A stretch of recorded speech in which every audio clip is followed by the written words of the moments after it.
पूरी दुनिया को घातक कोरोना वायरस के हवाले करके चीन खुद इतना सुरक्षित कैसे रहा? अब अमेरिकी विदेश विभाग के हाथ लगे कुछ खुफिया दस्तावेजों से चीन के इरादों पर शक और भी गहराता जा रहा है कि कैसे चीन में 6 से 8 महीने में जिंदगी पटरी पर आ गई, जबकि भारत समेत अब भी कई देश इस महामारी से जंग लड़ रहे हैं। अमेरिका के हाथ लगी चीन की 2015 की रिपोर्ट है, जिसमें आशंका जताई जा रही है कि चीनी सैन्य वैज्ञानिकों ने तीसरा विश्व युद्ध जैविक हथियार से लड़े जाने की भविष्यवाणी की थी। इतना ही नहीं, जब दुनिया में ज्यादातर लोग कोरोना वायरस से अनजान थे, उस समय चीन कोरोना वायरस को हथियार के तौर पर इस्तेमाल करने के बारे में जांच कर रहा था।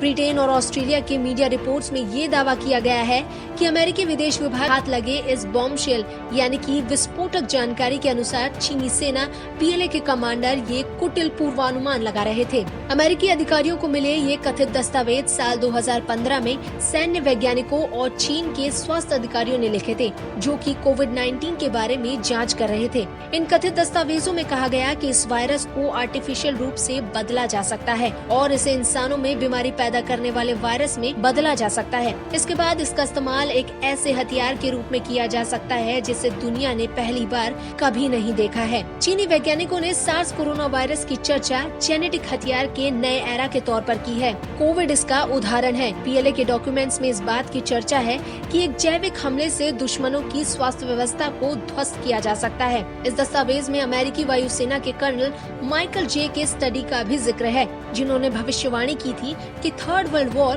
बायोलॉजिकल वेपन से लड़ा जाएगा।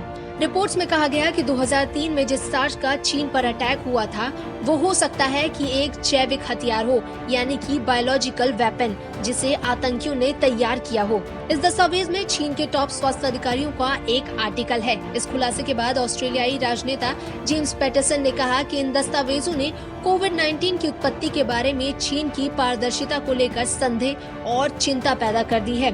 हालांकि चीन के सरकारी अखबार ग्लोबल टाइम ने इस आर्टिकल को पब्लिश करने के लिए द ऑस्ट्रेलियन की आलोचना की है और इसे चीन की छवि खराब करने की मुहिम बताया है। बता दें कि कोविड-19 का पहला केस दिसंबर साल 2019 में आया था। इसके बाद इस बीमारी ने वैश्विक महामारी की शक्ल ले ली थी। कोरोना की दुनिया भर में फैली इस दहशत के लिए अमेरिका के पूर्व राष्ट्रपति डोनाल्ड ट्रंप ने चीन की वुहान लैब को जिम्मेदार बताया था।